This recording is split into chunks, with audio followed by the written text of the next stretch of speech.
Hello student, कक्षा 12वीं की विशिष्ट हिंदी में आपका स्वागत है। आज हम शौर्य और देश प्रेम के अंतर्गत जो दूसरी कविता है राष्ट्र के श्रृंगार, श्री कृष्ण सरल द्वारा रचित कविता का अध्ययन करेंगे। आइए जानते हैं श्री कृष्ण सरल का सामान्य जीवन परिचय। श्री कृष्ण सरल, इनका जन्म 9 जून 1921 को मध्य प्रदेश के अशोकनगर में हुआ था। बचपन से ही ये कविताएं लिखने लगे थे। यद्यपि इन्होंने गद्य की सभी विधाओं में लिखा है, फिर भी यह मूल रूप से कवि है। इनके हृदय में क्रांतिकारियों के प्रति अनुराग था। प्रमुख क्रांतिकारियों के ऊपर इन्होंने महाकाव्य लिखे हैं। देशभक्ति की भावना से ओतप्रोत श्री कृष्ण सरल ने देशभक्तों को ही लेखन का केंद्र बनाया। इनके द्वारा लिखी हुई क्रांति कथाएं भारतीय क्रांतिकारियों की इंसाइक्लोपीडिया के नाम से जानी जाती है, जिसमें लगभग 2000 क्रांतिकारियों के जीवन वृत्तांत शामिल है। गद्य के क्षेत्र में कहानियाँ, उपन्यास, एकांकी, जीवनियाँ, निबंध आदि गद्य विधाएं लिखी हैं। नेताजी सुभाष चंद्र बोस पर इन्होंने 15 ग्रंथों की रचना की। इनका कार्यस्थल उज्जैन रहा। इनका देहांत 2 सितंबर सन 2000 को उज्जैन में हुआ। श्री कृष्ण सरल ने लेखन के लिए देश के भीतर और देश के बाहर अनेक यात्राएं की। उनका संपूर्ण जीवन राष्ट्र के लिए समर्पित था। उन्होंने स्वयं लिखा है, कर्तव्य राष्ट्र के लिए समर्पित हो अपने, हो इसी दिशा में उत्प्रेरित चिंतन धारा, हर धड़कन में हो राष्ट्र, राष्ट्र हो सांसों में, हो राष्ट्र समर्पित मरण और जीवन सारा। श्री कृष्ण सरल द्वारा शहीद भगत सिंह, अजय सेनानी चंद्रशेखर आज़ाद, सुभाष चंद्र बोस, शहीद अशफाक उल्लाह खान, स्वराज तिलक, क्रांति ज्वाला, बागी करतार, इन सभी पर कुछ महाकाव्य लिखे गए हैं। इन्हीं के नाम से महाकाव्य लिखे गए हैं। आंसू छोड़ो लिख पुरानी, जवानी खुद अपनी पहचान, देश के सपने फूले फले, देश से प्यार, धारा की माटी, नेतृत्व प्रकृति कुछ पाठ पढ़ाती है, पीड़ा का आनंद, प्रेम की पावन धारा, मत ठहरो मुझ में ज्योति और जीवन है, वीर की तरह, शहीद, सैनिक आदि अनेक कविताएं इनके द्वारा रचित है। देश विदेश भ्रमण के बाद उन अनुभूतियों को अपने काव्य में मूर्ति रूप प्रदान किया है। राष्ट्रवाद एवं क्रांतिकारी भावों का अपने काव्य में प्रणय किया है। आइए जानते हैं श्री कृष्ण सरल के द्वारा रचित कविता राष्ट्र के श्रृंगार का सारांश। इस कविता में सरल जी ने नवयुवकों का आह्वान करते हुए उन्हें प्रेरणा दी है कि शहीदों के बलिदान से अर्जित स्वाधीनता की हमें प्रत्येक हाल में रक्षा करनी होगी। इस देश के शहीद अपने देश के लिए नींव के पत्थर बने हैं। देशद्रोहियों और देश के शत्रुओं से अपने देश की हमें रक्षा करनी होगी। तुम देश के गौरव हो, वीर हो, और तुम नाश की इस धरती पर सृजन की कथा लिखते हो। देश तुमसे अपने उत्थान की अपेक्षा करता है। अपने अंदर धधकती ज्वाला को गजलाने मत देना। अब पहला छंद है आपके सामने। राष्ट्र के श्रृंगार, मेरे देश के साकार सपनों, देश की स्वाधीनता पर आज तुम आने न देना। जिन शहीदों के लहू से लहलहाया चमन अपना, उन वतन के लाडलों की याद मुरझाने न देना। देश की स्वाधीनता पर आज तुम आने न देना। कवि कहते हैं कि भारत के वासियों, हे मेरे राष्ट्र के श्रृंगार और उनकी अभिलाषाओं को पूर्ण करने वाले वीरों, तुम अपने देश की स्वतंत्रता पर आज न आने देना। जिन शहीदों ने अपना बलिदान देकर इस स्वाधीनता रूपी बगीचे को लहलाया है, उन वतन के प्रेमियों की याद तुम बिसरा मत देना। अर्थात उन स्वतंत्रता सेनानियों को हमें याद रखना है जिनके उत्सर्ग से, जिनके प्राण देने के परिणाम स्वरूप ही हमें स्वतंत्रता प्राप्त हुई है। तुम इस स्वाधीनता को सस्ता समझने की भूल मत करना। तुम न समझो देश की स्वाधीनता यूं ही मिली है, हर कली इस बाग की कुछ खून पीकर ही खिली है। तुम न समझो कि देश की स्वाधीनता यूं ही मिली है। इसे हल्का समझने की, इसे सस्ता समझने की भूल मत करो। यह हमें अनेक बलिदानों के बाद प्राप्त हुई है। इस स्वतंत्रता रूपी चमन की हर कली मस्त सुगंध और फूलों का रूप रंग शहीदों के रक्त से सींचा गया है।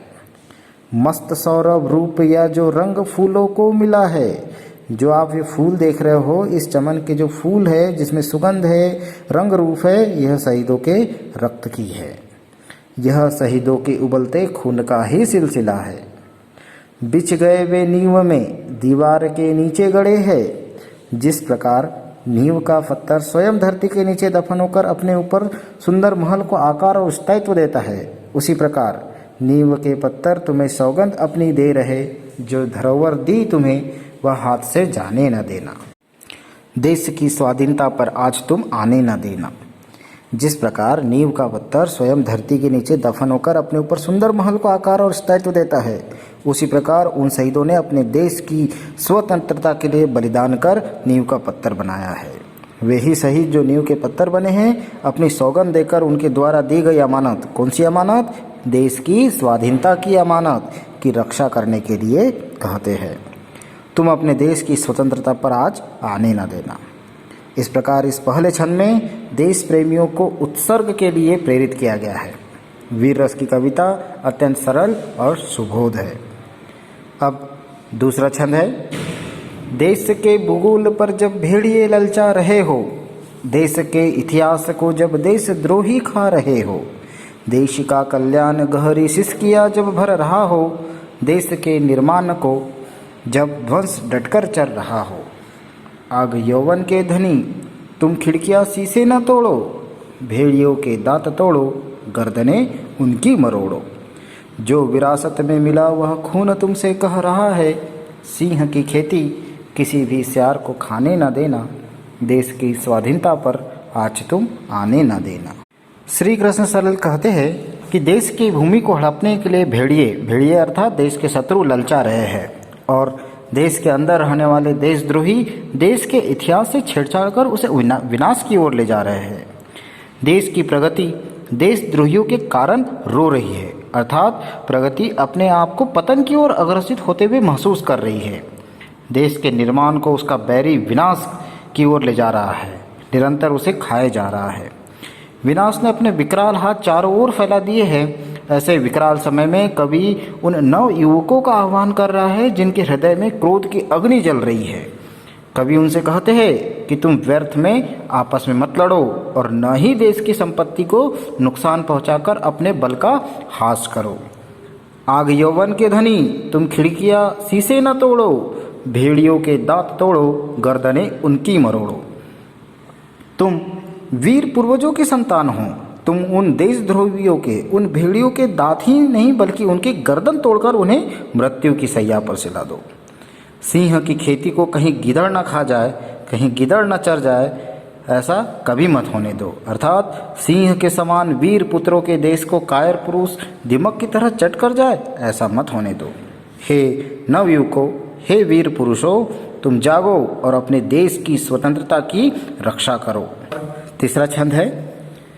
तुम युवक हो, काल को भी काल से दिखते रहे हो, देश का सौभाग्य अपने खून से लिखते रहे हो। ज्वाल की भूचाल की साकार परिभाषा तुम ही हो, देश की समृद्धि की सबसे प्रबल आशा तुम ही हो। ठान लोगे तुम अगर युग को नई तस्वीर दोगे, गर्जना से शत्रुओं के तुम कलेजे चीर दोगे। दाव पर गौरव लगे तो शीश दे देना विहस कर, देश के सम्मान पर काली घटा छाने न देना। देश की स्वाधीनता पर आज तुम आने न देना। कवि पुनः नवयुवकों को अपने शौर्य से देश की तस्वीर बदलने के लिए आह्वान करते हुए कहते हैं कि हे नवयुवकों, तुम काल के भी काल हो, अर्थात काल भी तुमसे भयभीत रहता है। तुम देश का सौभाग्य हो, अपने रक्त से लिखने वाले सौभाग्य को तुम देश के लिए न्यौछावर करने वाले हो। बलिदान से देश के भाग्य को सौभाग्य में बदल सकते हो। तुम अपनी वीरता से धरा पर अग्नि वर्षा कर सकते हो और भूकंप भी ला सकते हो। कहने का अर्थ है कि तुम्हारे विरुद्ध कोई भी शत्रु नहीं टिक सकता। देश को तुमसे ही प्रगति की फलदायी आशा है। यदि तुम अपने मन में दृढ़ निश्चय कर लो तो इस संसार को नए युग के शुभारंभ में बदल सकते हो। तुम्हारी ललकार शत्रुओं के हृदय को भेद सकती है। यदि तुम्हारे गौरव का प्रश्न उठे तो अपने प्राण भी हंसते हंसते दे देना, कभी पीछे मत हटना। तुम्हें ध्यान रखना है कि देश के सम्मान पर कभी भी काली घटा न छाने पाए, अर्थात देश की स्वतंत्रता पर काले बादल न छा जाए, इसका सदैव ध्यान रखना। तुम देश की स्वतंत्रता को कोई हानि मत होने देना, देश की स्वाधीनता पर आँच तुम आने न देना। अब इस कविता का अंतिम छंद है, वह जवानी जो कि जीना और मरना जानती है, गर्भ में ज्वालामुखी के जो तरना जानती है, बाहुओं के जोर से पर्वत जवानी ढेलती है, मौत के है खेल जितने भी जवानी खेलती है, नासको निर्माण के पथ पर जवानी मोड़ती है, वह समय की हर शिला पर चिन्ह अपने छोड़ती है। देश का उत्थान तुमसे मांगता है नौजवानों, दहकते बलिदान के अंगार कजलाने न देना, देश की स्वाधीनता पर आज तुम आने न देना। कवि कहते हैं कि जवानी अत्यंत जोशीली और मूल्यवान है। वह जिस प्रकार वीरता से जीना जानती है उसी प्रकार वीरता से मरना भी जानती है।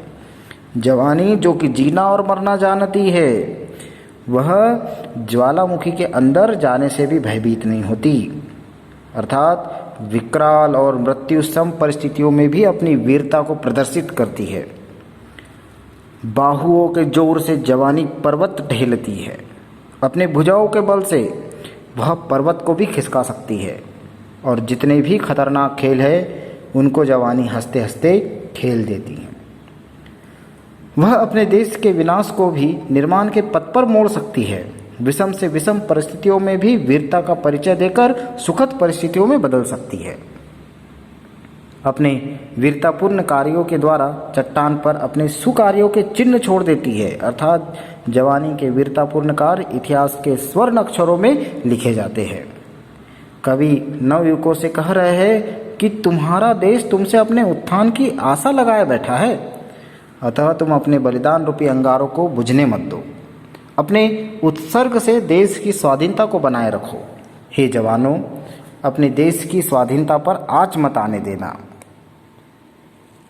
देश की स्वतंत्रता को कोई हानि ना हो, ऐसा कभी होने मत देना।